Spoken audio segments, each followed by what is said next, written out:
And again, hello everyone from around the world to the new season's Living in the Flow. So we've had a bit of a holiday over the August, and now we're, I guess, fully ready for the next lot and see I what guess. happens next. But I realized that I've stopped really thinking of myself as ready or not ready, because it all happens anyway, and we just have to flow with it. We just have to go with it. So a lot of things, like for me here, it's been winter, so maybe that's why for me it's felt like I was going so deep, but at the same time I kind of came up, and saw where I've got still my own glass ceilings, those parts that we play a certain, like the facets, whether they're aspects or facets, they kind of create their own reality and they create their own boundaries.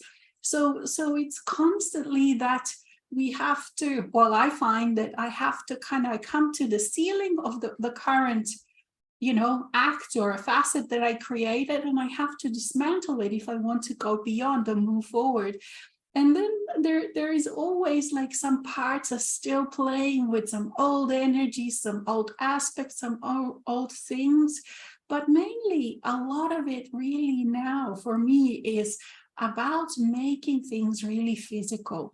So the last decade or 15 years or whatever, it felt like, wow, I've arrived. I felt the soul. That was such a huge thing, like when you discover who you really are, and then years and years of playing with integrating that, and also changing life to fit, to accommodate this greater part of you to be in your life. And because that part of you is quite different than what you're used to as a human being, you have to make a lot of things change, a lot of things move on. You kind of become and transform yourself into a very, very different human being, a human being that has access, that no longer is in separation, that no longer wonders what's on the other side, but actually from experience, from the daily life, you know what is on the other side. You may not know everything, but you're no longer living in that box, in that separation box. And so a lot of things change. You have to learn as a human being to live with the idea, not only with the ideas, because all of the people wonder about these things, like what is eternity? What is on the other side? What is soul? Are we alone? Are we, all of these kind of things?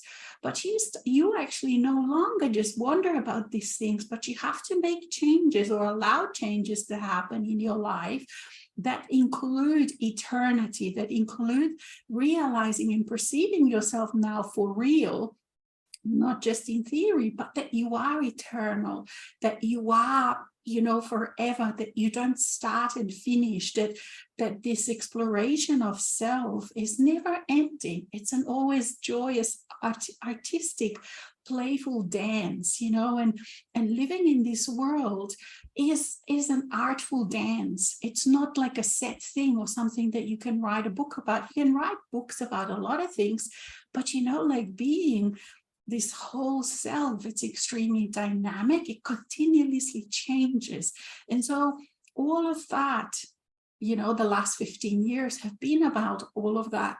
And yet this year, for me, in some ways, I thought, wow, I've arrived, and yet for me this year now, I've been rediscovering that there are new depths, there are new ceilings, there are new heights, there are new widths. And it kind of feels like now even more, I don't know how I can actually express this, but because it always felt like I was making it real, making it physical, but now in another different way, again, this last few months have brought it home to me that again, a new level of being physical, of being embodied is required. And I guess for you, Tanya, has been similar, because you've been creating projects and being involved with community and being involved with people in a different way, what's happening in a different way. So for me, it's definitely been also about stepping out of any groups, not stepping out, but actually expanding out. There's no in and out really. It's just that I don't have to hide myself. I can be completely part of this world.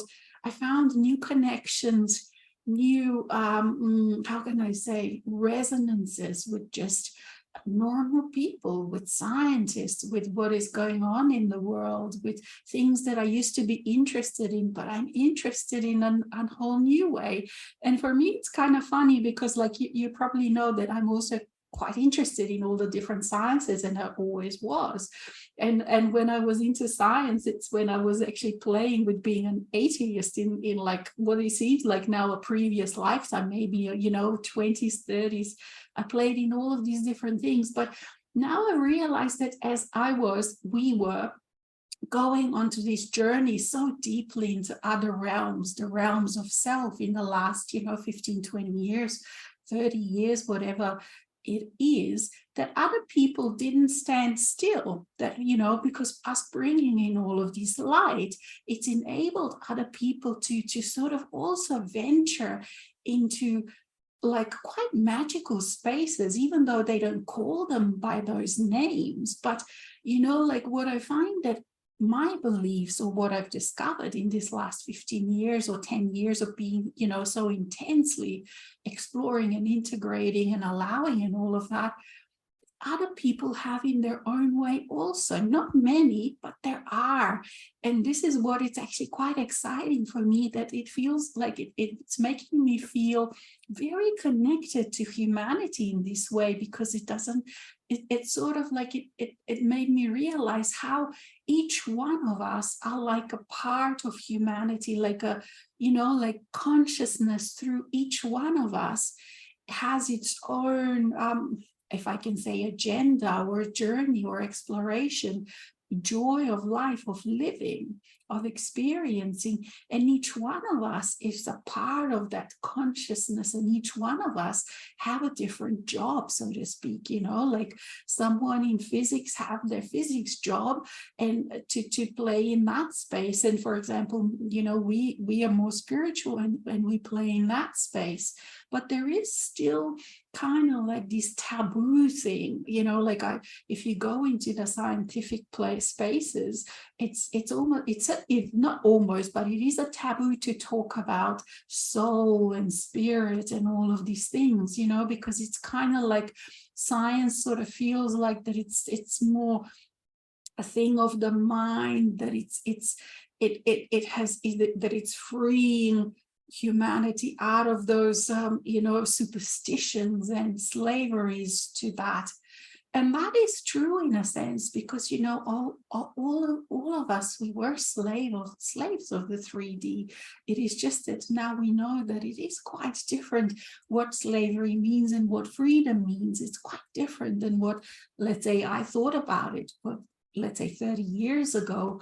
And so again, another part that comes together within us, like all of these things that were separated, if we allow all of these things that within us, these oppositions, to come together into wholeness, then we can really allow also other people to see it, to discover it, to be part of this incredible journey of consciousness that for me it just brings me so much joy, and also it makes me feel so much part of it all. And so over to you, dear Tanya. Here savoring your share and like dancing on it, because it's exactly the experience that I've been through, is that I live constantly on the edge of a cliff.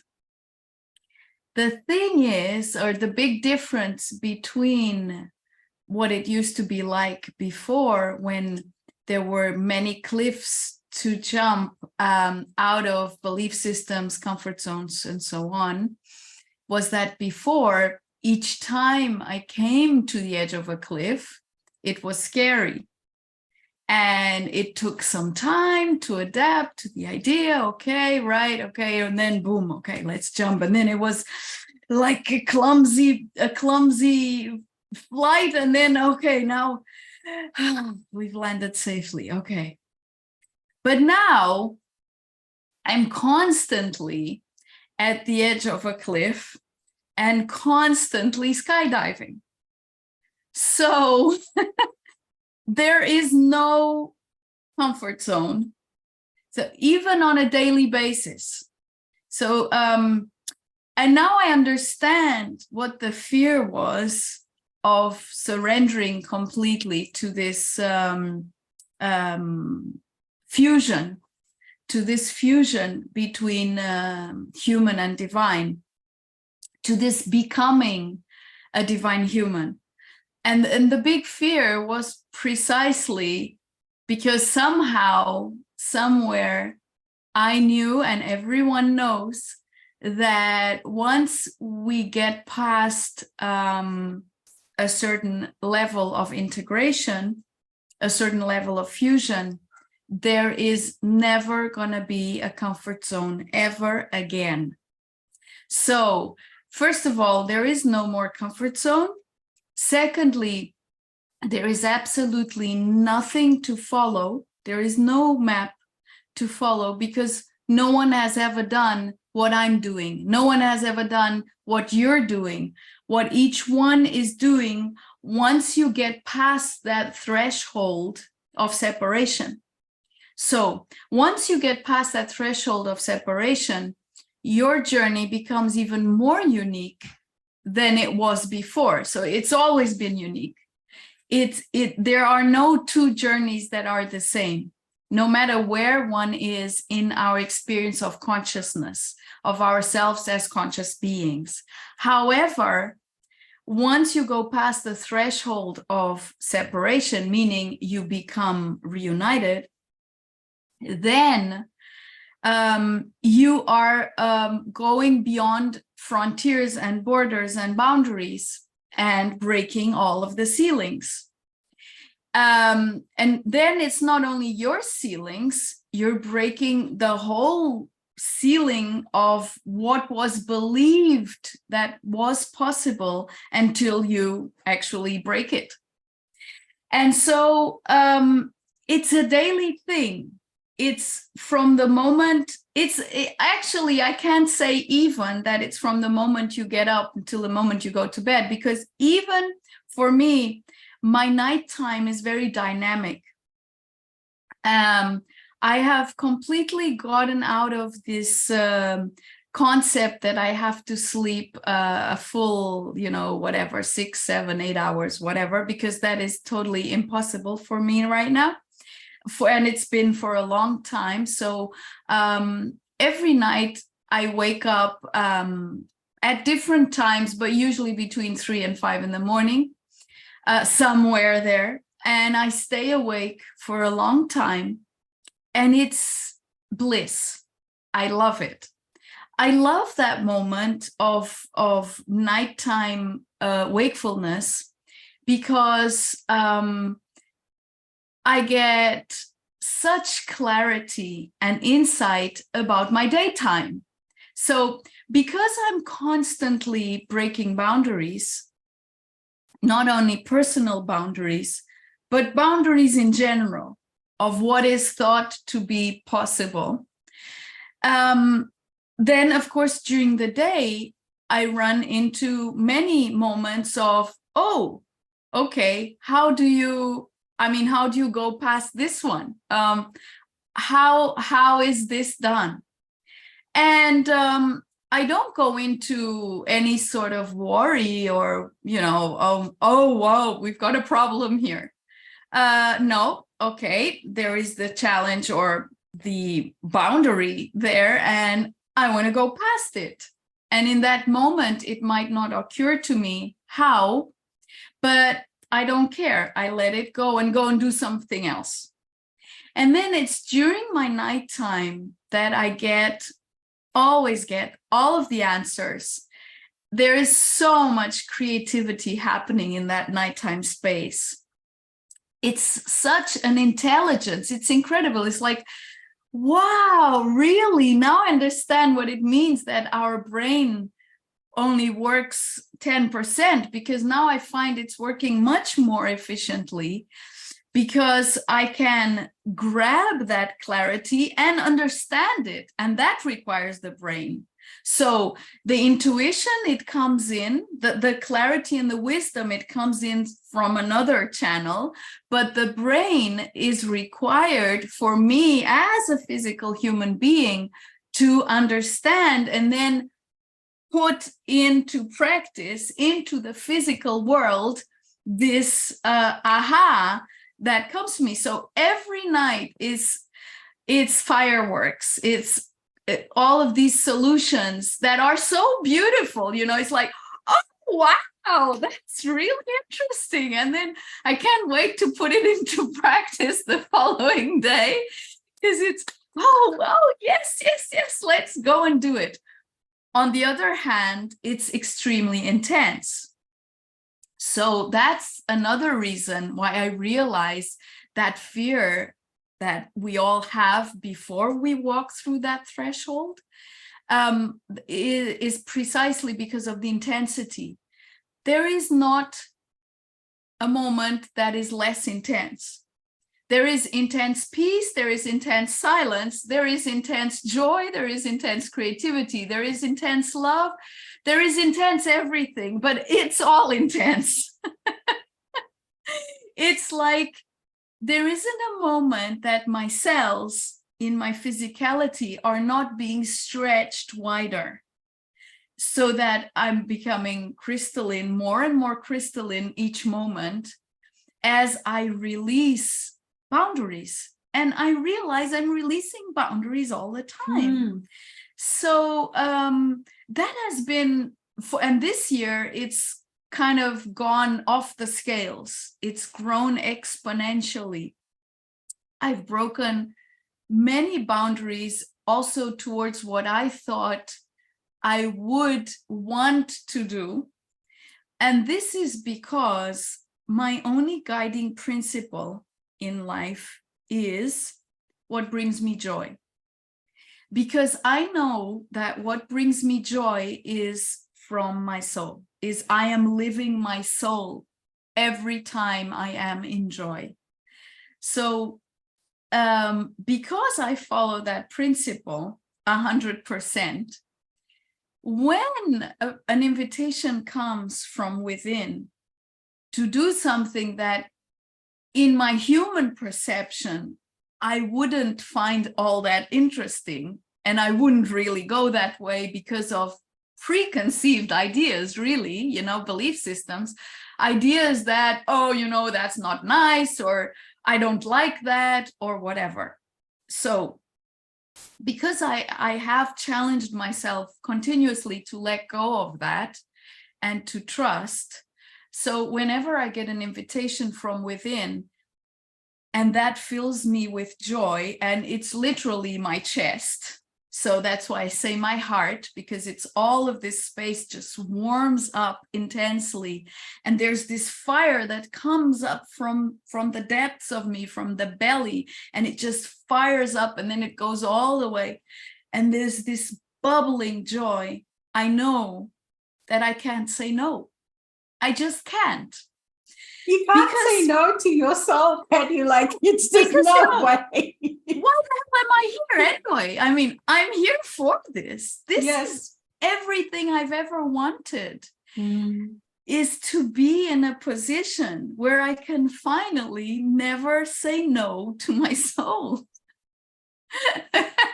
And so I am constantly challenged. It's irresistible. It's mesmerizing. It's totally engrossing. It's charm.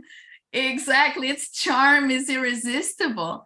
And so when I find myself challenged, like as I've shared before, I've dived into a project which is an integral cooperative, and that is like a really huge thing. And every time I feel challenged, because it is challenging, I'm not going to say it's not, it is super challenging. There's so much going on in this context. There's so much to do, to take care of, to organize, to change, to create, to all of that. but I realized that, whoa, my God, what capacities I have that I'd never dreamed of. And I realized that if I had not said yes, I would never really discover these capacities because I'd never put myself to the test. I mean, I'd never have to find out if I can.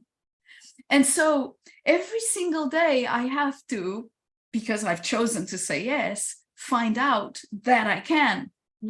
It's like, there is a funny meme, or is it in a movie? I can't remember. I just quickly to interrupt, but it's like when someone asks a guy, can you play piano? And the guy says, well, I don't know. I never tried. Isn't it? Exactly. And we were chatting at the beginning before the show began that I've always found myself to be extremely creative. I am like off the scales creative, but I didn't use that creativity in so much of an artistic way, using my hands and my ability that I didn't even know I had to create all sorts of stuff. And I used to use it in my writing. I used to use it in movement, but not so much creating things and imagining things to be possible that I had never thought about, that, oh, this can be used for this purpose, but it can also be used for that purpose.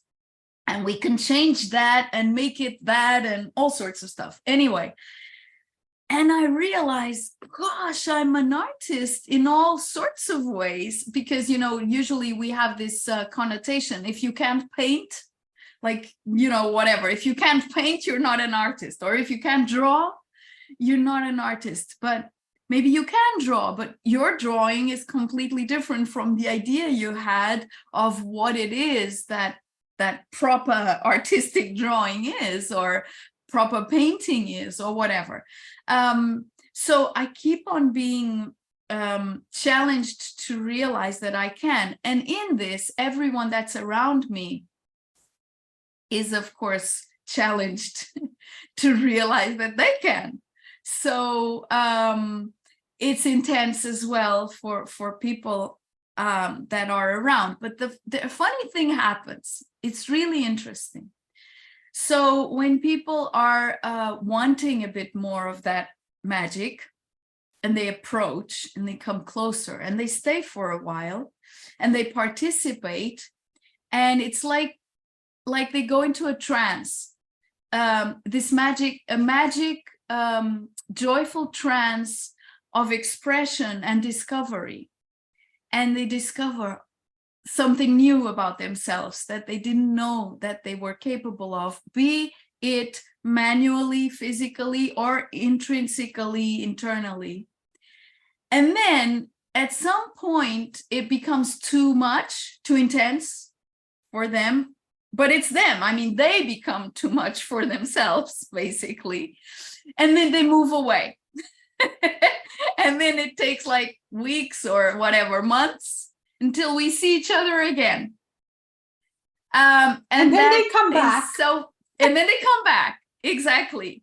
And they don't even know why they disappeared.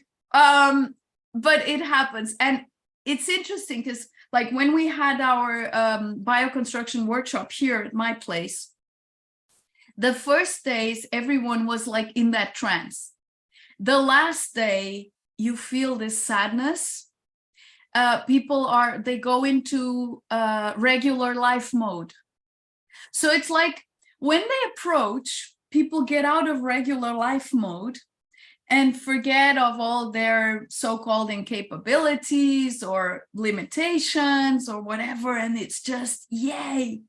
And then the moment the button switches inside and goes into so-called regular life mode, it's like a kind of a dark cloud, a shadow, a kind of a heaviness, a kind of a sadness comes down onto people, and they just, go into, but life can't be like this. No, but life can't be so simple. Life can't be so joyful. Life can't be like this.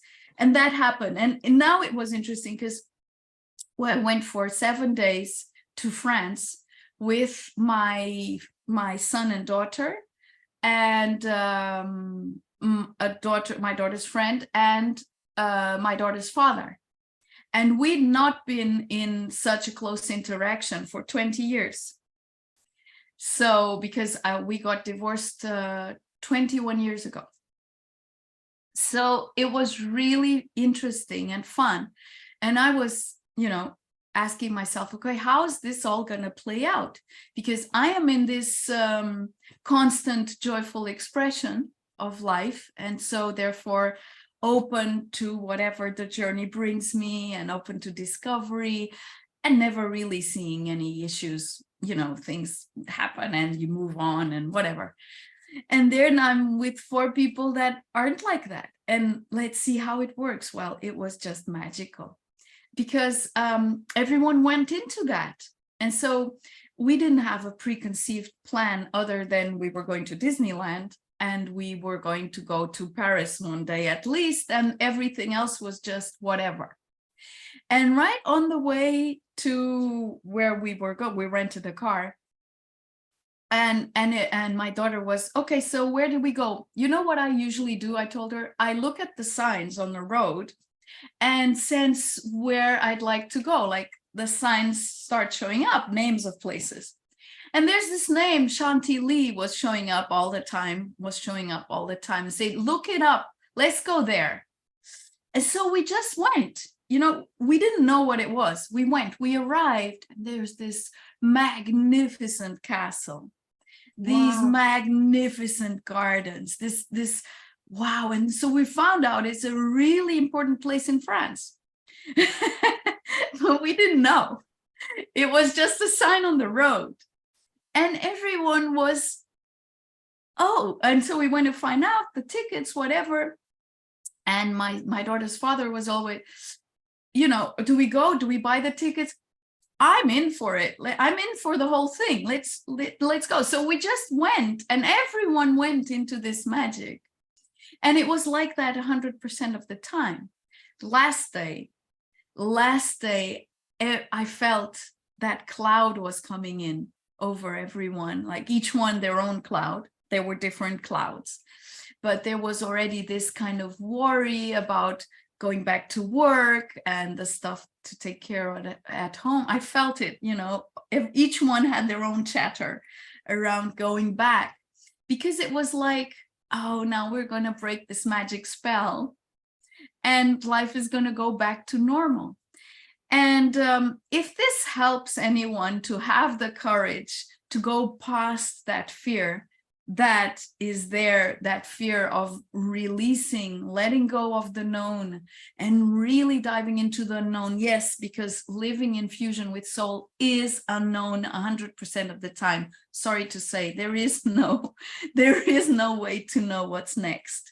There is no way to know. And you what's keep next. arriving. You think you've arrived. And exactly. You keep arriving. Yeah, and you have arrived. Absolutely. And then you arrive again, and you arrive. More to arrive. Yeah. So if this helps, the difference is that you never again go into that, now I'm going to go into normal life and it's not going to be magical anymore, because this life is magical all the time, but it does require a lot of flexibility. It does require openness. It does require us to be available, and it requires us to really stop being so curious and having to ask questions all the time. And having to always know why somehow. Where are we exactly going? Why and how and how and what and because there's nowhere to actually arrive. You said there's nowhere to get to. It's just the experience. And so for me, so as I've shared, like 10 years ago I died. It was a near-death experience, and I really came into a whole new me, really. But the decade has been about discovering how to navigate this. And these last, especially since COVID, because there was a huge shift during COVID for everyone, no matter where each one was in their consciousness. But in this, last year or two, it's been realizing, heck, I'm here for this. This is all I'm here for.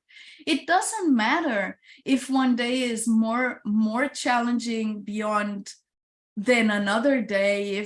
If I believed that I wanted this or liked that or whatever, and then I realized I don't know, it doesn't matter. This is what we're here for. We're here to experience. And we were experiencing a certain kind of experience. And what I realized also, no longer being tangled in the sexual energies virus, no longer being tangled in the victim, abuser, savior consciousness. Geez, it's a freedom beyond. It's huge. Because we no longer need to seduce. I realize how much of our lives was tied into seduction in many different ways. I mean, seduce is not only sexual, it can be in so many different ways. And once you get out of that seduction, then you're not sort of selling your soul. You're not selling yourself short of who you truly are. And that is such a freedom. And so I realized, like, even when in these days, so there's these 4 people who are going through their own discoveries and have their own beliefs and so on.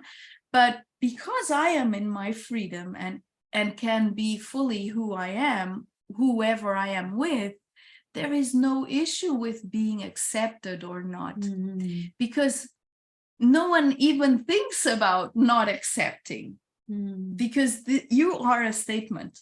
You yourself are a statement. This is me. And so I was sleeping in a tent. Everyone else was sleeping in a mobile home, because we rented the place in a campsite. So in the evening, I went off to my tent and had my own retreat place. And then in the morning, I'd get up and barefoot on the earth, do a bit of stretching and just, and I don't care who's around, whatever, just be there on the ground and live my own Tom Sawyer life the way I like it, no matter where I am. And funnily enough, so I took my tent and I took my sleeping bag, and I also took a very small, thin mattress. But I knew that when I got there would be one for me in the house. And so surely enough, the sofa had a nice long, big mattress, and I took it and put it in my tent and left the other one there. And it so does I help to have a mattress in a tent. I know. There you are. Yeah, because it can get a little bit hard. Yes, even a thin one. Yeah, even I would have slept with a thin one if I didn't have the other one. But I was in full trust that I would be sleeping in absolute comfort, because we were walking 15 to 20 kilometers a day. I needed my body did need to rest properly. So it was there. Of course it was there. I mean, so it's like this. When we go into this mode, everything is there. It is wherever you go. It doesn't matter. Anywhere in the world, wherever you are, whatever you need, it's there. But we have to be open to see it, because sometimes it's right underneath our nose and we can't see it. Actually, this happens with everyone. When we're looking at someone else's life and they're sort of complaining that this is missing or that, and we look and we see, but it's there. It's all there. But there's no point you telling someone that it's there, because they're not going to see it that way. Only you can see that it's there. But for that, you have to be open and realize that many times we have boxes, we have preconceived ideas of what has a certain purpose. The ceilings. And then you can see. I call them the ceilings. Yes. Yes. And then you can see that that thing is exactly the thing you needed. It just is not used in the purpose or the way you had conceived before. So honestly, and I work with people as you do, and I see their realities, and I see, gosh, it's all there. You have it all there, all there. It's just, switch. But of course, I can't just go ahead and say, I mean, your life is fantastic. Just turn it around and see it, because a person won't see it. First, you need to go through all of those layers of shadow and, all of that stuff. But anyway, if I could leave a message here that I find is productive, is open up and see everything in a new way. Like, turn it upside down, turn it inside out, do something different with everything, even with the normal everyday things that you use.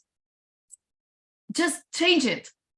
Change the way you use something, change the way you perceive something, and then we realize, oh my God, it's all there.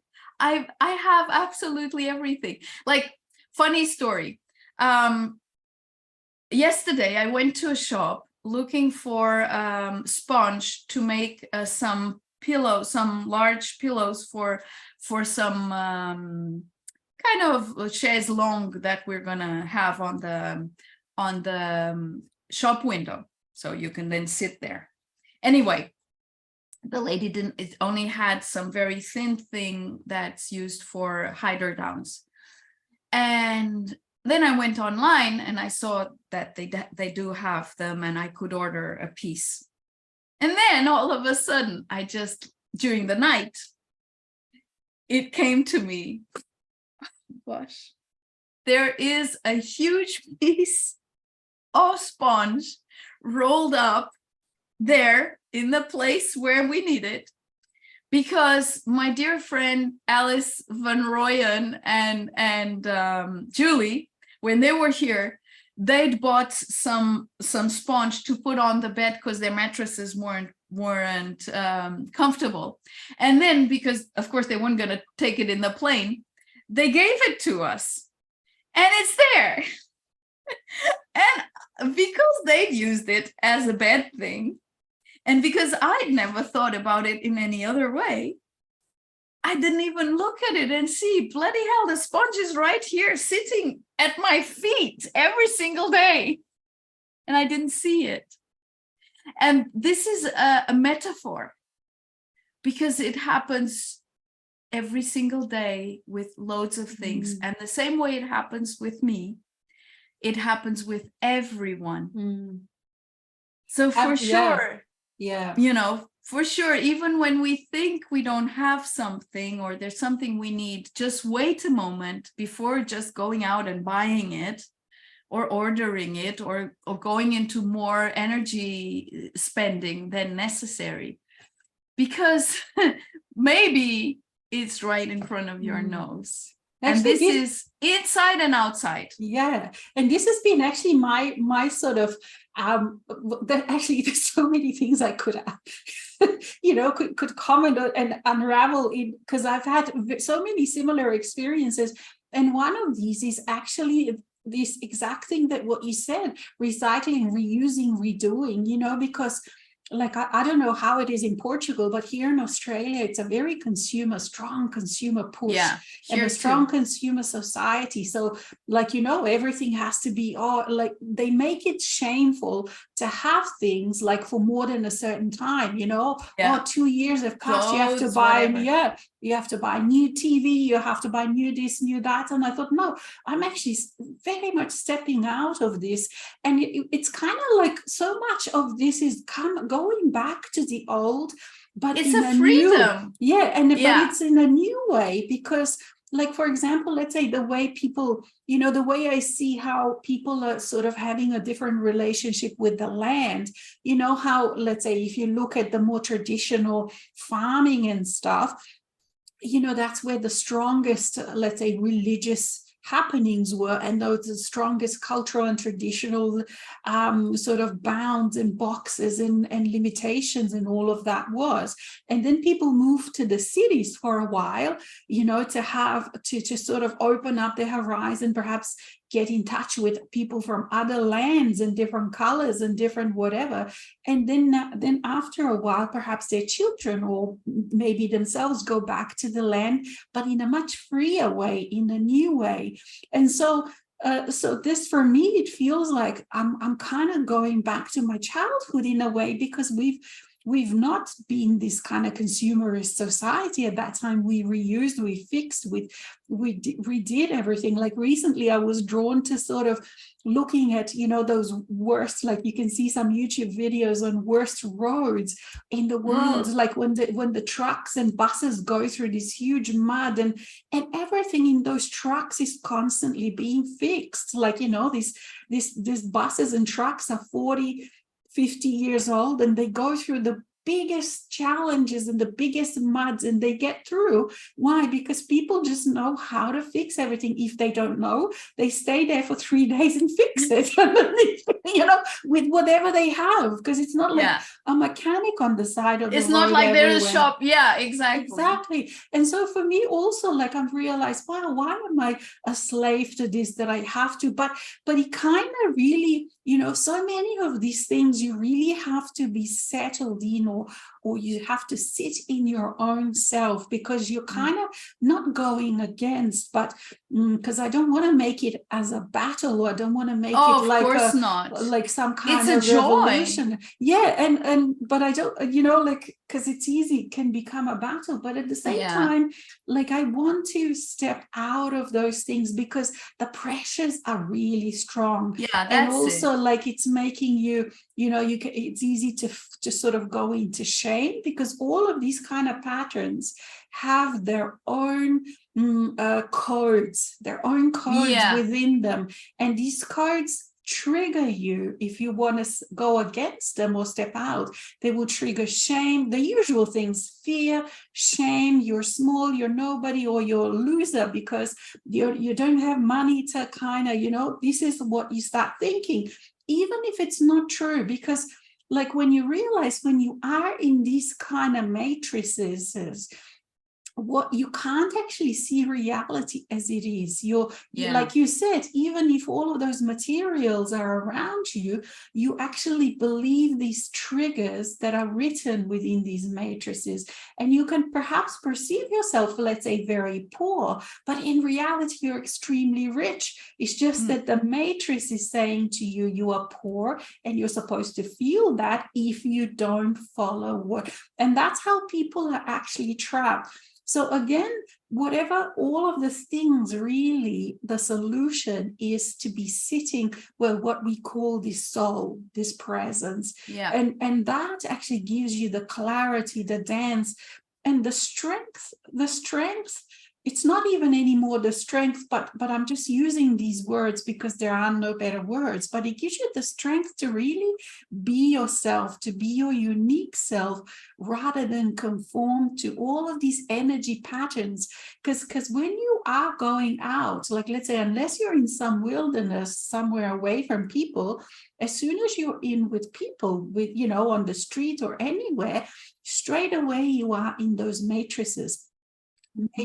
So you're constantly dancing with that. And like we talked at the beginning, this creativity and art, like, I find that this life really is a dance. You're often walking on the edge, on the edge of a knife, and it's constantly this dance of creativity. It's an artful dance, how you interact with things, how you relate with things, how you make sense of things, because so much, like we often talk about how things in the matrix imitate the real stuff of your soul, the real stuff of your, expanded you. So you're constantly sort of dealing how you're going to deal with this person, how you're going to interact with that person. And then that magic happens that you sort of talked about, with you were with 4 other people, and magic can happen, but because you can't be pulled into those kind of matrices, and it becomes easier, and it also becomes maybe a habit, maybe that's a word, I don't know, but you're just so used to living in this way, and then and being in this way, no one can actually push you out of this space anymore. And then another thing, like when you were talking about that separation, between, okay, this is this wonderful, joyful life, and the real life. You reminded me when I was younger, I wanted to change that. I didn't know how to change that. I remember when I was in Sydney, and in Sydney you have these beautiful beaches, and you have the summer, and people going on the beach. So I thought, well, because for me, it never made sense how people work the whole day, then they go for 14 days on a holiday, and of course that holiday turns like normally a disaster, proverbial disaster. But to me, that didn't make sense. I thought, I want holiday all year round, but I didn't realize that by holiday I meant this joyful living, and so that was my version at that time. I thought, well, if I live in Sydney, because it's got beaches and it's a holiday feel, I can go to job and then go to beach, and I feel like I'm at holiday, or maybe work in tourism. These are the kind of ways that I used to try to have this feeling of being on a holiday the whole year, rather than have this kind of separation. And I didn't realize that like how finally I came to this space where, wow, now we integrate with the soul. But I think there is this inkling, this knowingness in everyone, regardless of where they are, that things should be different, that it shouldn't be a drudgery all year round, and then supposedly to have this 14-day holiday or whatever, however long it is. There shouldn't be this separation. And then another thing that I sort of that I tried to resolve this separation was, whenever I had a crush on someone when I was much younger, I would have these intense crushes on some guys, and for 3 months, how they say that rose-colored glasses, how for about 3 months for me it lasts. And I remember when I was in my 20s, and I thought, why am I not feeling this wonderfully joyful? Because how everything changes, you see things in a different way. And I thought, why can't I do this for much longer? Why is it just 3 months? And secondly, why do I need someone else to trigger that? Because that someone else then, can control, and I'm depending on this other person and what they do to feel in this way. So these were the 2 questions that I had, and I thought, no, I want to find a way to feel like this, joyful, to see things in a positive way by myself. And that's what really triggered that self-help. And I dived into all of these self-help books, and how do I change this and that, and all of this helped, because it brought me to this precipice, like you said, where you have to dive into this unknown into your soul, and you come back as a whole. And this being with soul, it takes years. Firstly, because it's just a joyful journey to learn, to see, to experience how you change, step by step. The greater part, the consciousness, the greater part of me really enjoyed that, even though for a human it was sometimes very frustrating. Why is it so slow? Why can't I just do this and just be happy? That's what the human side wants. But for the soul, every little insight, every little walking through those walls, that bind, through those boundaries, through the ceilings, it was a joy. It is a joy for the greater part of self to experience what that actually feels like, to sort of wisdomize that, to feel, to drink that nectar of that incredible wisdom. So even now when I look back, I think, wow, 10 years is such a short amount of time. Like this could be 100 years, it would still be such a short amount of time when you learn these two parts, learn how to dance with each other and how to sort of do things differently, because the greater part also finds human self very intense. The matrix and physicalness is very intense. Being conscious is very intense for consciousness. That's why we are here exploring this, like when often part of the journey, I think it's also when a person says, oh, why is soul so bad to me? Why can't I do this easier? Or blah, that kind of little bit self-victimy part in relationship to the soul. But it's not trying to do bad. It's just the nature of consciousness, firstly, to explore, but also being aware and conscious is also quite painful and intense for consciousness itself, and because when you realize that you're part of this great self-being, this part of the consciousness, then you don't think of your human issues as, oh, these are my human issues and those are my soul issues. They are all one and the same, because you, as a human, you're a facet of the soul. You're not separate. So whatever issues one has, they are the soul issues, but this is all part of realizations, like you said, those night times when you realize all these things.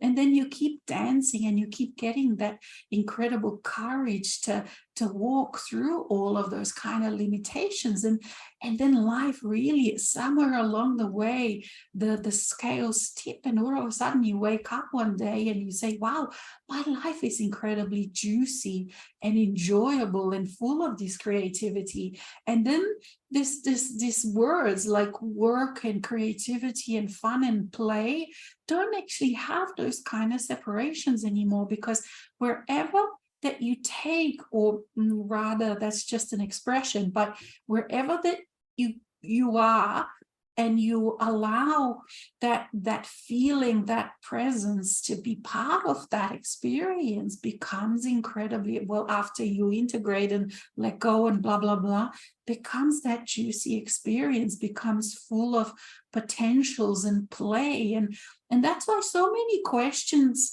like you said, also so many questions fall away, like, should I be doing this or that? And you can then easily follow your joy, because you know that whatever you do, if you do it as your wholeness, it's going to be wonderful, so that doesn't really then matter. So it becomes irrelevant.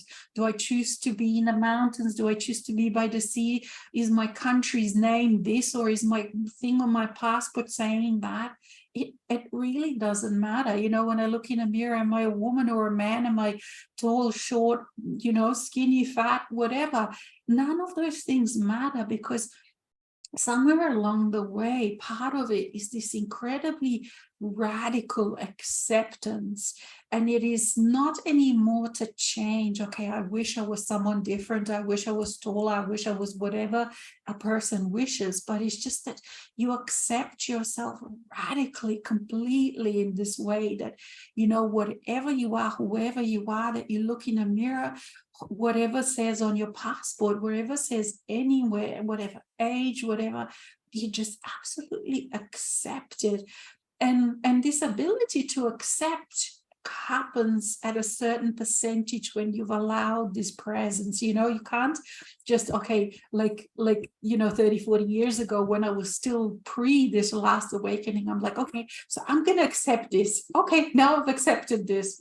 Nothing happens, because I haven't had enough. I haven't opened myself enough yet to this presence, and that's what brings all of these things. So even in a way, I mean, we have to use the words, but the creativity and art, this life really is all of that. There isn't a separation. Yeah, and going, to work, going on a holiday, it matters not, because we're in all of these places. We are whole. If we are whole, and of course some places are less enjoyable. I mean, in a sense that, we still have preferences. I still have certain preferences, but it you know, wherever you are, you take yourself with you. And now this is actually a blessing, because, you know, like at the beginning of this real awakening, realizing that shit, you know, doesn't matter if I move to another country or the other side of the globe. Unfortunately, I take myself with me, and all of the issues come with me, you know, so you can't escape. Maybe certain things are easier to resolve in different kind of cultures, you know, like that fit perhaps your personality more or whatever, but you always take things with you. And now that becomes a blessing, because you realize, like you said so beautifully, that yes, wherever you are, wherever you go, you take this wondrous wholeness with you, and whatever you do, it turns out wonderfully. And this then working out, like I've been playing with this too so much. Even just doing this, you know, like this show, I would never have done anything like this, you know, 10 years ago. I was hiding, you know, like, and all of that. But just like step by step, and you keep stepping over and into these new things, and you keep crossing all of these boundaries, and where it takes you, who knows. But like this inspiration for me, a lot of the times, when I go for a walk, inspiration, that's where I sort of really chat and have a dialogue, and at night also. But the inspiration comes and it's like, okay, let's do this, and then I just go and do it. And once you know you know, I've been playing with this focus as well, like how there's a creativity, this bursting creativity in this huge chaos, in void and chaos, and then you just pick up a few paints in that chaos and you focus it, and then the focus can be now razor sharp, and you can then just go there. And I realized, like, there was this realization when I realized, wow, in this space where I'm now, whatever I chose to do, it actually, I could do it. You know, if I wanted to be a president, I could do it. If I wanted to, whatever that I chose, I could, because all of the ingredients are there. And it just, all of it just takes certain steps. You just have to do this. Like before, all of these kind of things were painted with, like you said, also mentioned, you know, these feelings of, am I able, am I less than, am I more than, am I capable? But now those kind of things really have fallen away, because whatever act that I choose, whatever focus that I choose, I just have to do those things that are necessary, and I so-called get there or whatever. But it's not personal, even, you know, it's not personal against me because I'm not good enough, or I'm not this enough, or I'm not whatever. So much of this kind of stuff changes, and these ceilings that have come into my own self-imposed ceilings, you know, like you said, it's constantly, you have to, it's not on one, like, okay, I've done this 2 years ago, now it's done forever. It isn't. It is just a constantly walking through doors I've never walked, but enjoy, really, because it is like so incredibly exciting to constantly be learning, to constantly be experiencing new things. Like, you know, for me, I'm learning a lot of new IT things, and, you know, if you do this, you always have to, but it's just a joy. I thought, wow, once I'm a certain age, apparently the brain doesn't expand anymore. That's what the old belief was, but it's not true, because like I mentioned, you know, like, for example, I have a history of PTSD, and those kind of parts have had such strong ceilings and such strong sayings, okay, no, this is too hard for you, you're not capable of doing that. Those kind of things have, let's say, fallen away now. And a lot of people have this, a lot of people who are going through the awakening or are in this space, because we've taken on such hugely traumatic, big family things. So we all have these kind of things, you know, that are self-imposed sort of beliefs and things that stop us from doing it. But whatever it is that the next, you know, that you get that inspiration to do next and next. But it really is a joy to walk through, and it's not even that any fear comes along anymore, because you realize, wow, everything can be resolved, even just like little things, you know. I had to giggle when you were explaining about how you leave things. Me too, you know, something even breaks and I'm like, oh shit, I don't know how to fix this, and I just leave it.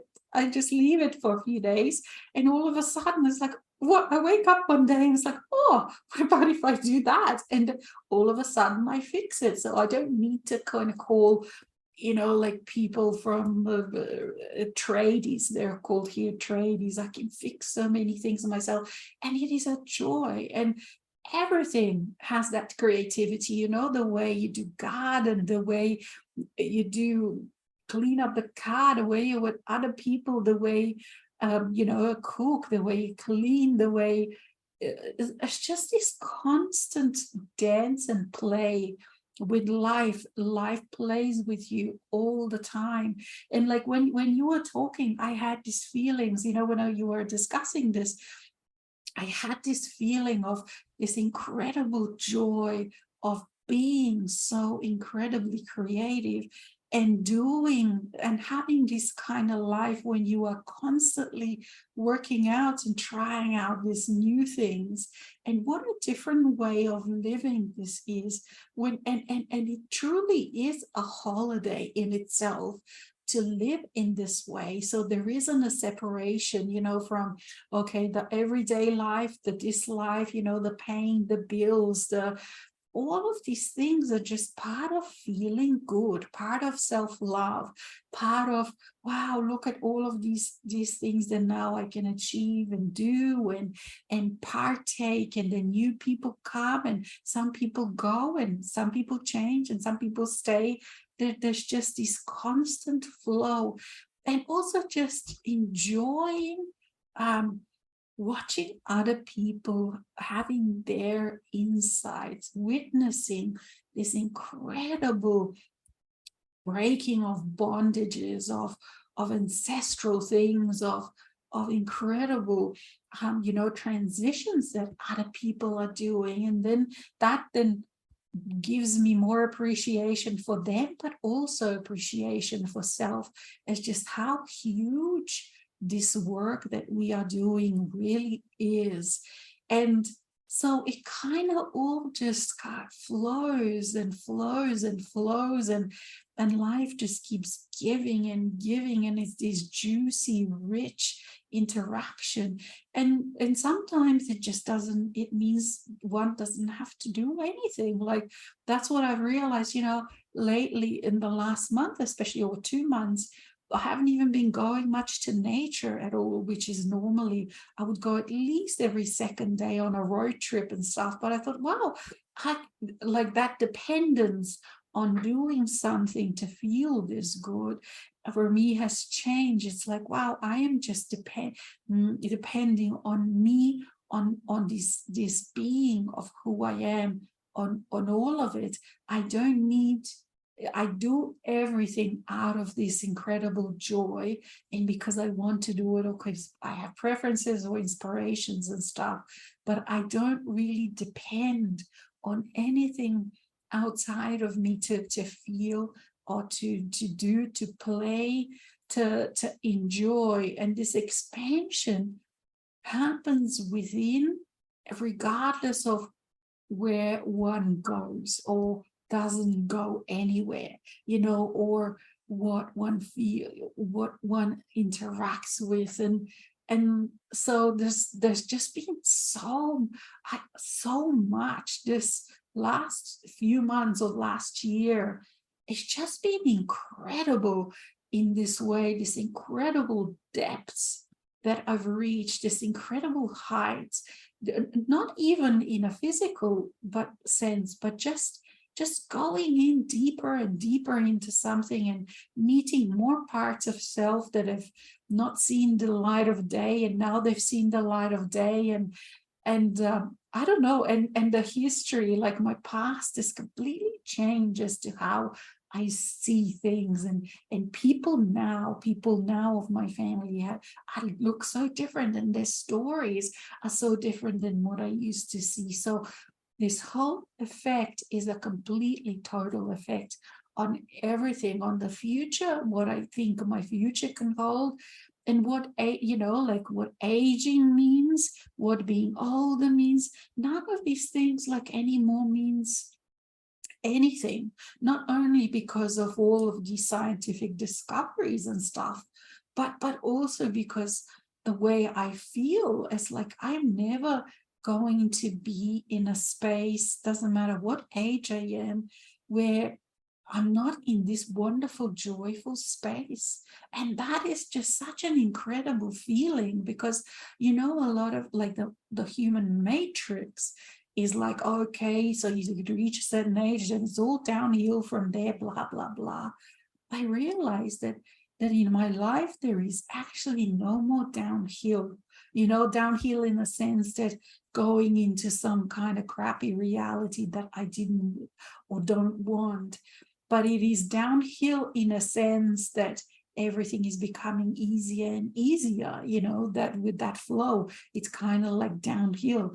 It's not anymore, doesn't feel like I'm pushing these heavy rocks up the mountain anymore, because that's what life really used to feel like. And I think that's what many people also feel when they say, okay, I'm going back to the real world, the normal world where, okay, let me put the harness on, or if you're one pushing from the back, where I'm pushing all of these rocks up the hill. Because now we're in that, like in a cartoon character, we're in the little cute, childhood trolley, or those sleds. I forget how you say it, when you go up when you're up the mountain and it's snow and you sit on them, and it just goes down and you're just screaming, having this wonderful good time, and you're screaming at the top of your voice, because it is in that sense all downhill, and it's not just downhill in a boring way, but you're just fully alive. You have this full-on childhood naivety, the wonderful childhood part, because that part, the inner child, is now whole, it is safe, it is playing, it is screaming, it is enjoying life. And that's what that creativity really is.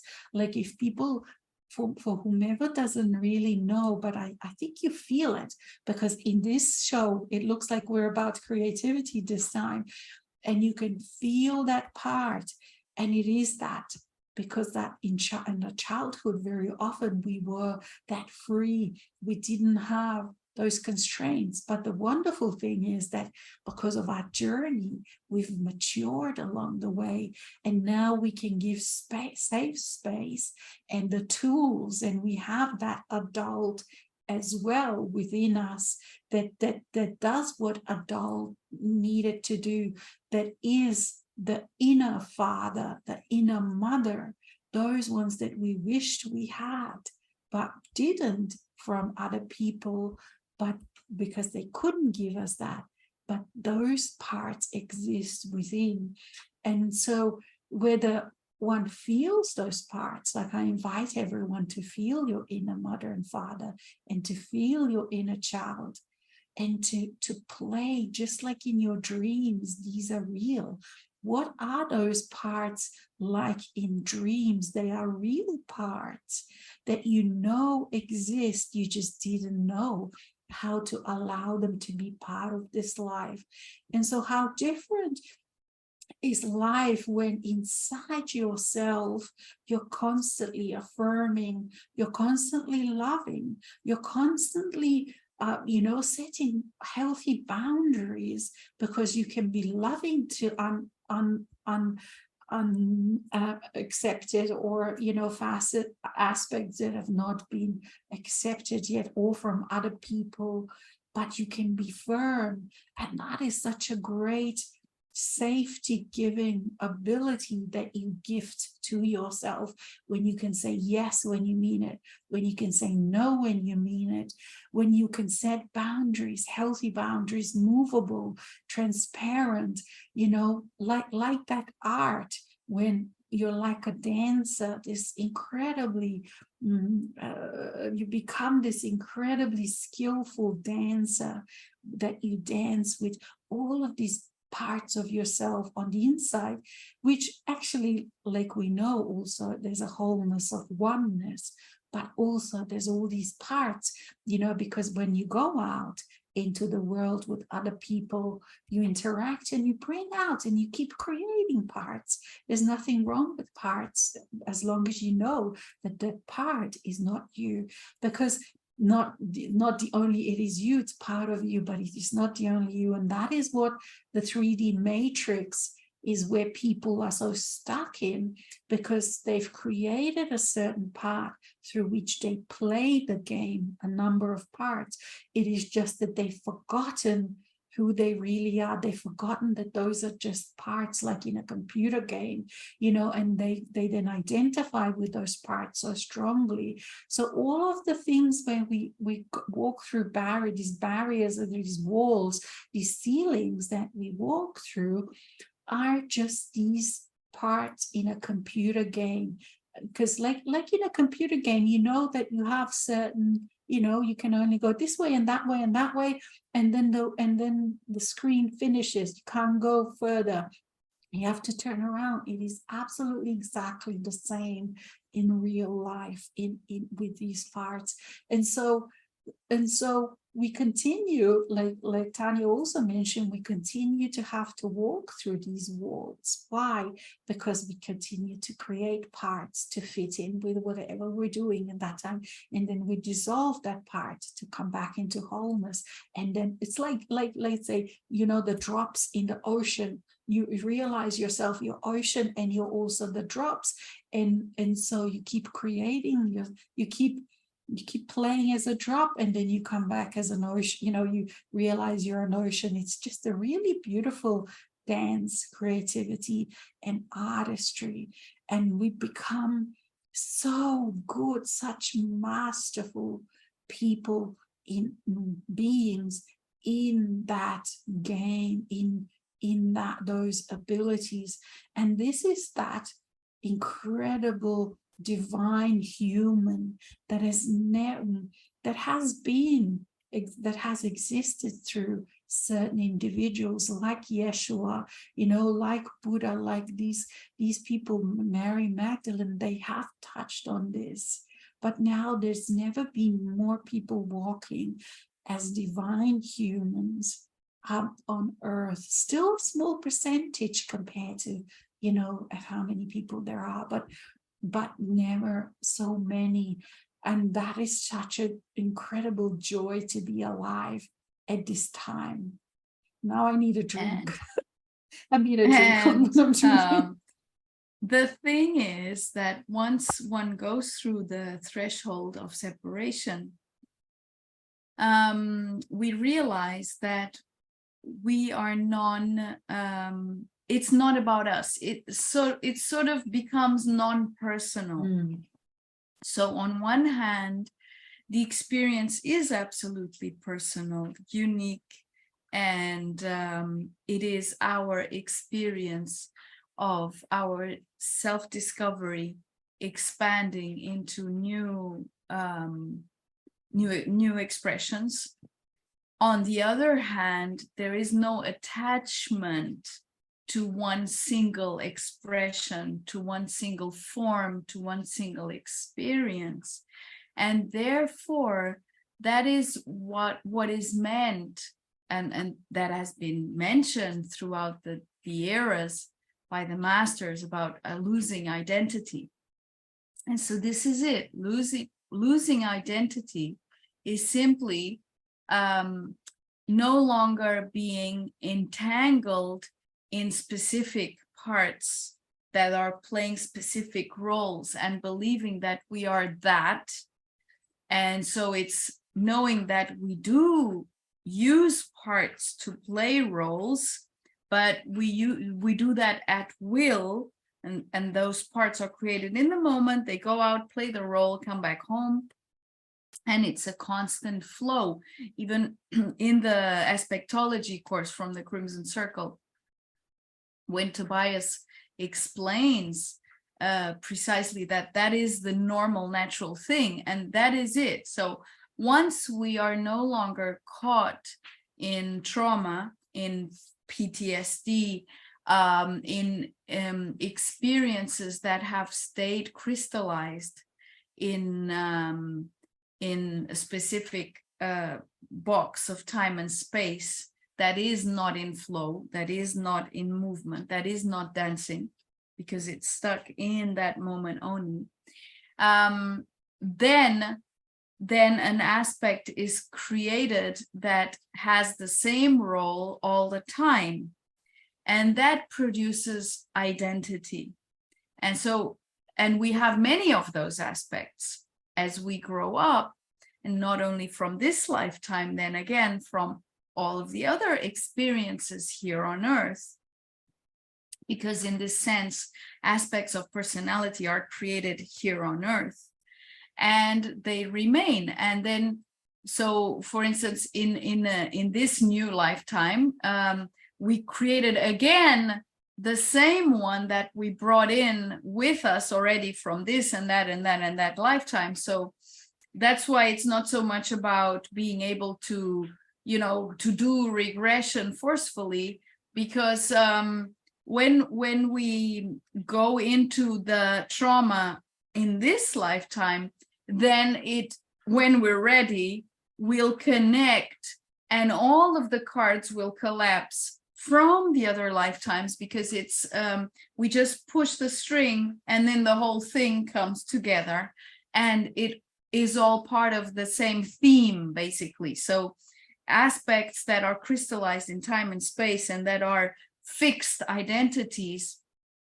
are the same in this lifetime as they were in all of the other lifetimes before, where that pattern played out.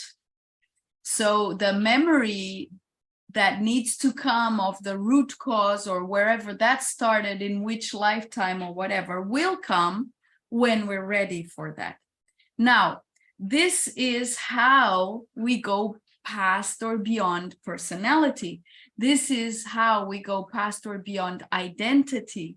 And once we manage to go past or beyond the need to be fixed on a certain way of being, thinking, and expressing, then the freedom expands, and the freedom expands more and more and more, the more we are able to not need to attach value to a certain part. So that part is valuable in that moment, but then the value comes back home.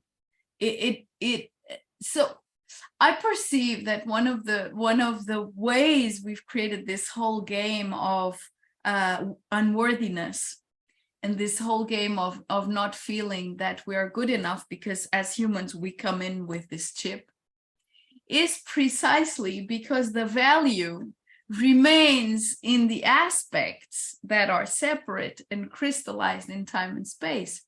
Once we bring those aspects back home through of course realization and integration of whatever it is that is there to be integrated, the value comes back home. And so then all of a sudden we become treasure chests, and then there is this richness that we realize we are, and then we are constantly that richness. So the value goes out, has a certain interaction, comes back. So you don't leave your value hanging out there unattended, basically. And another thing that I wanted to mention is, like you said in a post I read, in the post attached to this show, was that we have many airy-fairy ideas about what it's going to be like, but then again, what works and what doesn't work is what we try out in our physical experience. It's not about like Adama said this, or whatever, Kuan Yin said that, or Kutumi said that, or whoever, Michael, doesn't matter. It's not about what they said.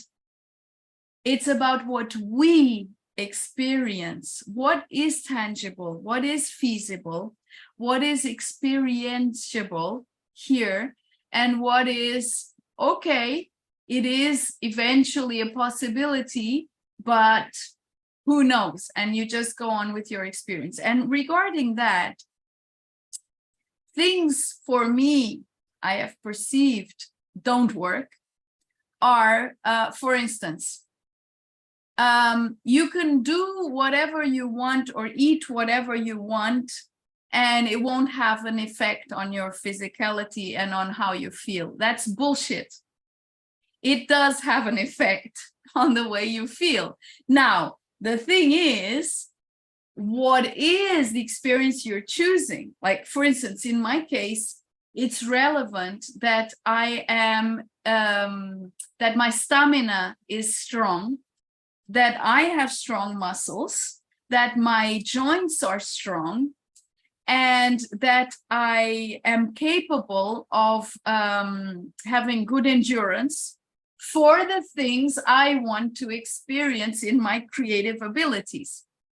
So because that is necessary, that my physical body can correspond to my soul's invitations, that, okay, now let's do that. And then, shit, that requires a bit of physical capacity, physical endurance. Okay, so then I am shown, okay, so how can I develop that physical endurance? How can I develop that health, that capability? And then it comes to me like, you know, okay, if I eat in a certain way and I try it out, and then, oh, wow, that's interesting because it works this way. And then if I eat in that way, or if I have certain kind of drinks, or if I have a certain kind of behaviors in terms of for instance, late night out and drinking a lot of alcohol and all of that stuff, it has an effect, and it has a really tangible effect. And I don't then have the capacity to do the stuff I want to do the following day. So it's about choices. Is, yeah, okay, yeah, I can drink whatever I want, but it has an effect. It's not that, because I've heard it said and repeated, oh, you know, once you get to a certain point, it doesn't matter what you eat or drink or do. It does. The point is, what is it that then you want to experience? So it doesn't matter in the sense that you can be wanting to experience anything, but it does matter depending on what you want to experience. And what you want to experience here is not what the human limited self thinks, is what you're feeling as an invitation from your soul, what your soul wants to experience through the physicality. And still, if you want to be a marathon runner, you have to practice and do right. There you are. That's what I mean. I mean, you know, absolutely. You can't just imagine, okay, now I'm gonna run the marathon in 3 months, and you sit on the sofa every day. Sure enough, you're not gonna be able to do it. That's it. I mean, being in a physical body has its limitations, and I don't see it as limitations. It has its attributes. Its attributes, right? And if, of course, if you follow your intuition, your soul will guide you towards how to hone and fine-tune those attributes that are needed for a certain expression, and the experience of that expression. You will be guided towards that, but you have to do it. Because the thing is, I think that it doesn't work any other way. And another, just the last thing, another important thing is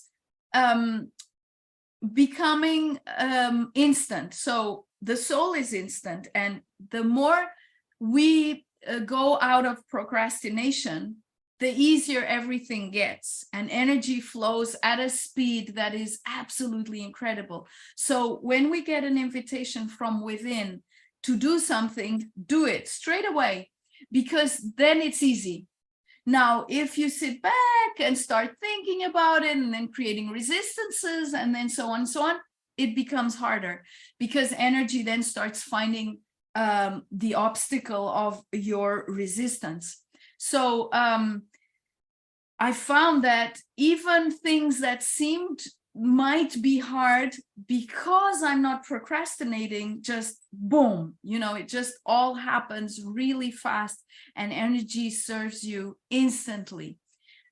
So that is also part of being physical, and respecting our rhythms and the balance of our rhythms. So that's another thing is, okay, I get these invitations to really be active, but there is always absolute respect. And I also get the reverse invitation, which is then if the body is needing to rest and I need to stop, I have to. Because if I don't, I start feeling bad, cranky, irritable, whatever. And once that happens, I know, no, wait a minute. You have to really step back. And so it's a balance.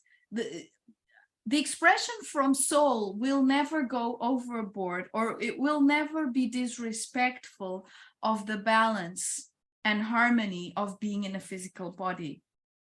And so it will push us beyond every and all boundaries, but never in a way that is extremely uncomfortable, that is so uncomfortable that you then just don't feel like it anymore. So for me, the telltale point is I don't feel like it. Once I start feeling, oh gosh, oh, I'm too tired, you know, I don't feel like it, I just don't. I don't do it. I don't go beyond that limit. So, which is something I've done all my life. I mean, I used to, and I think like everyone does. And you're that, supposed to, as a human, yeah, you're supposed to as a human, yourself, go, you know? yeah. And I found this very sweet spot, which is the moment I start feeling, I don't feel like it. I don't do it. I don't care what other people think about it. And I don't care if this is there and it needs to be done.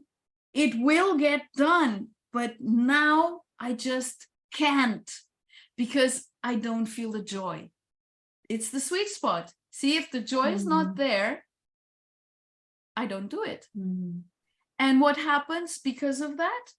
I recover, replenish. And then when I do it, it's like boom, boom, I boom. do it so much faster and easier than if I'd been making an effort to conform to the preconceived ideas that this has to be done right now. And, you know, these other people are depending on that and that. Bullshit, I don't care. So self-respect and respecting the body's boundaries comes with the soul, and the soul will never ever push us beyond what is respectful energy wise. And that's what I wanted to share there. Yeah, absolutely. And when before just so many things, you know, like it's so relevant what you speak, and it's like, yes, me too. That's kind of all I want to really know. And with that one, I wanted to say like that there is that misconception really about what physical nature is. And what I wanted to say before, that belief, you know, that okay, we can kind of overcome physicalness. Yeah. But the thing is that is just from a very imbalanced point of view, because it comes from a belief that physicalness is not part of soul. Yeah, and it's not divine. Like the way the physical world works was created by a soul, meaning your wholeness of self. When I say soul, I mean like a wholeness of self. So it's nothing wrong with it. There's nothing wrong with it. There is nothing wrong with being in time and space. There is part of us human part that is in time and space. And that means that it will always take a certain time for something to happen. But, you know, because it's just the nature of it's part of this reality, which is absolutely good, and it's been created in that way. There's nothing to overcome. That is that, you know, imbalanced masculine, wounded masculine view. But it is all about this working with and being and enjoying the sensuality and physicalness about it. So there is no time when you realize, okay, I'm timeless. Then if something does take 10 years, what is that? It's me. It's just an experience, but it's meaningless that you should hurry about it. You know, if it's your joy to do, there's no need to hurry.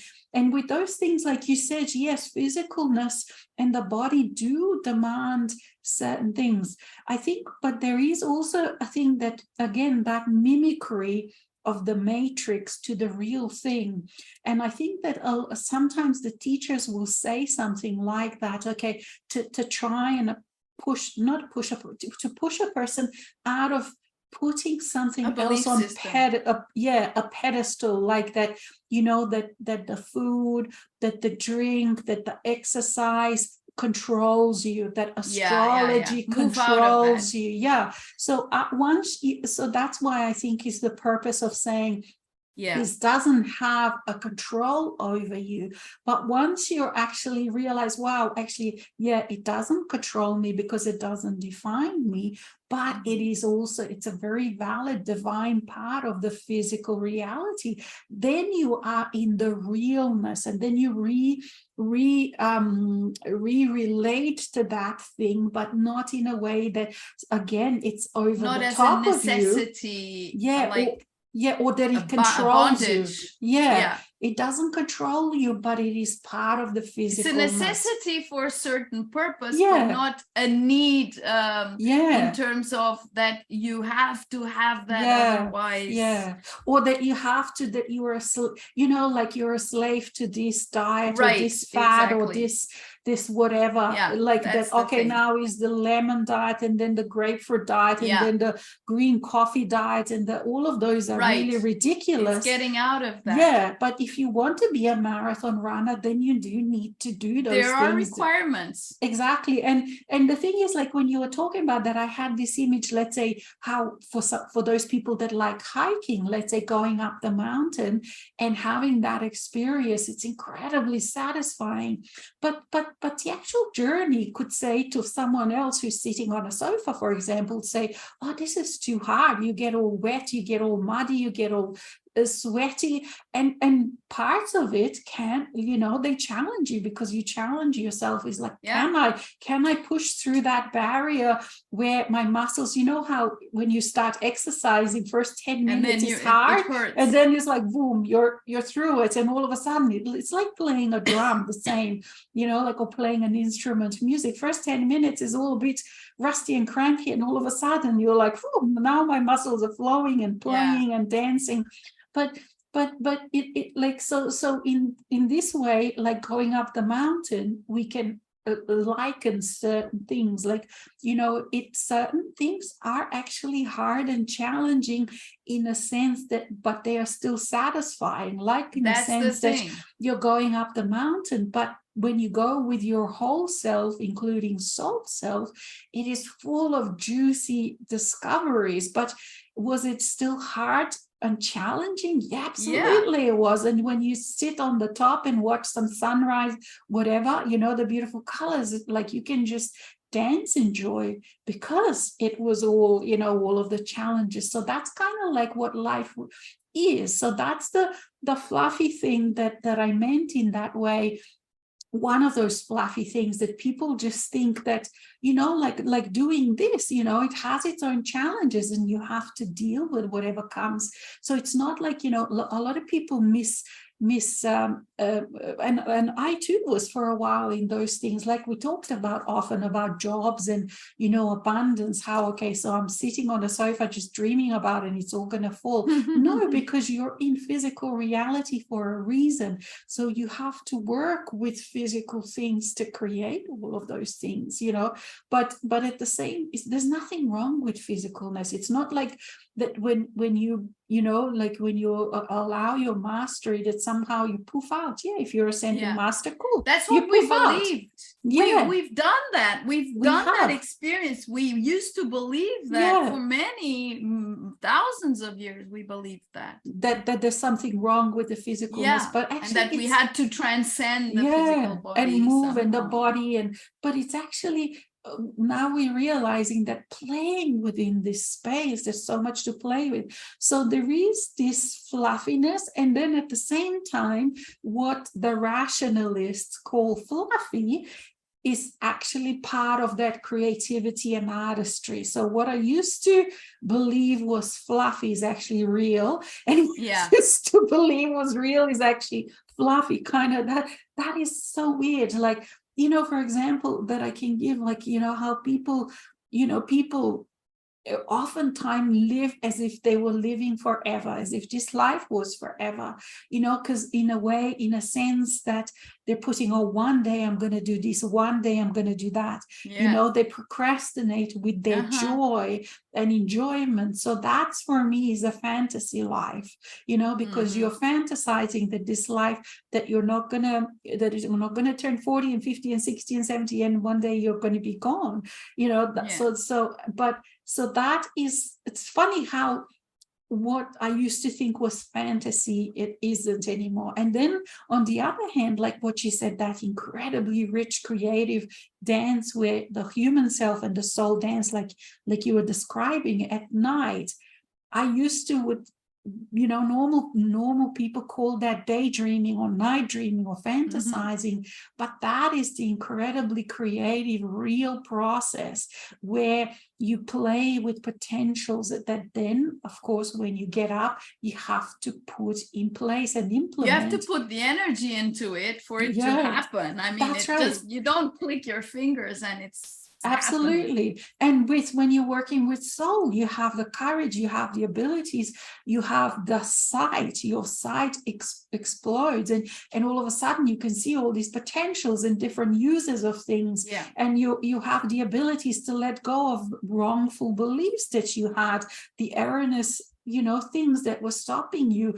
All of these things come together. So it's a very, very, for me, it's like a whole discovery, constant discovery of what things really mean, what they don't mean, what is fluffy, what is not fluffy, what is real dreaming, what is that dream time that creates realities, what is the fluffy thing that is completely useless, you know? So it's like we're actually experiencing the whole physics of physicality. We're experiencing it in our daily lives and putting it to the test, and oh wow, you know, discovering all of these things. And as you said, fluffy becomes real and real becomes fluffy.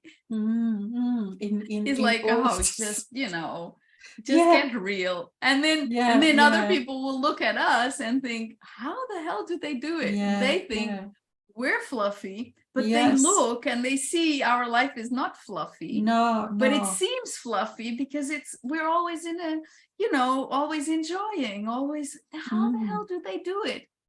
And this is reality. This is reality. And in many ways, like, you know, how I perceive this is because, how can I explain this? You know how it's got to do with multidimensionality. It's like, you know, like these people, many other people live in this more 2D or 3D dimensions, you know, and what they see of us really, because we've become multidimensional, so we perceive all of the different dimensions. So for us, when we are in this small space, you know, where many people just think they are this small separate being, we see that there's only a small part of us here, you know, and we operate in all of these different, and that's why things work, you know, and that's why even within this small reality, things just work out and, you know, and joyful and blah, blah, blah, well, because they actually they haven't awoken their perception of different kind of, so it's kind of like they stop this. It's like, you know, like when you see the planet, you know how, I don't know if you know, but you know how they say, okay, in string theory or whatever, that it has to be 11 dimensions because otherwise the planets can't, you know how they interact with each other instantly, you know, I don't know if you know, but it's simply because we see around planet, but we don't see, if unless you're able to access that dimension and see how they're all interconnected and they're touching, you know, you just think, oh, there's just this ball in a vastness of space, not touching anything. So how can this so far away interact with each other seamlessly without needing any time? Because you but are it's just all not in the same.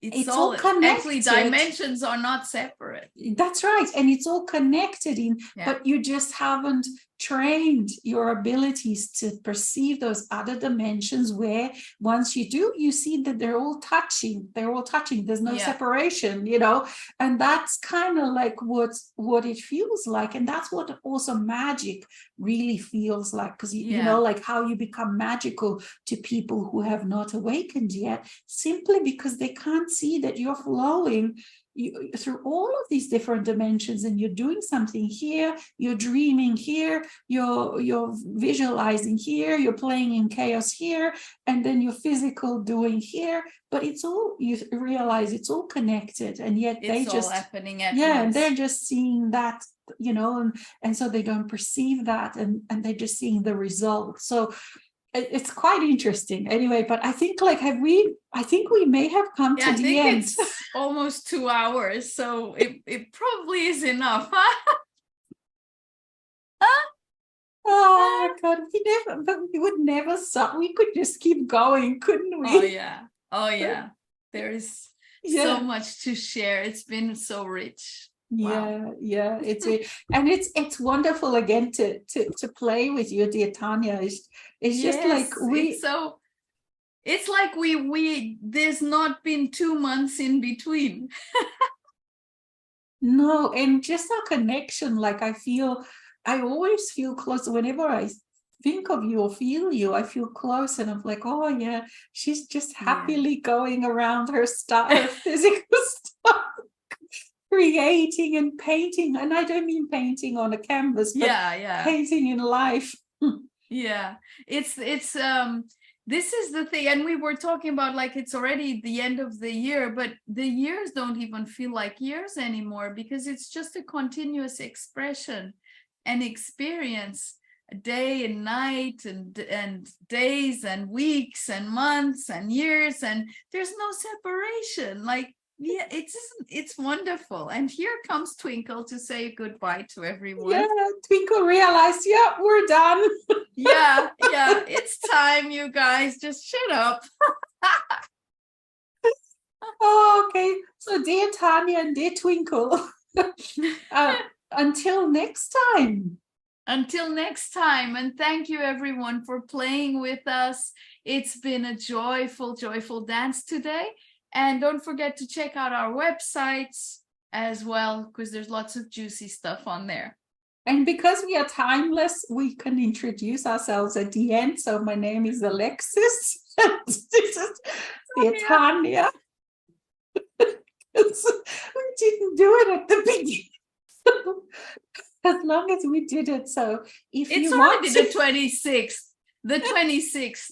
So probably most people that are watching it have watched one of or at least one of the others. I know, but I'm just joking, because soon we can actually, some people probably can start at the end and go backwards and watch the beginning. So who knows? That would work anyway. That would work. That's it. Who knows what else we're gonna discover, honestly. Oh boy. Thank you so much. Thank you, and until next time. Bye.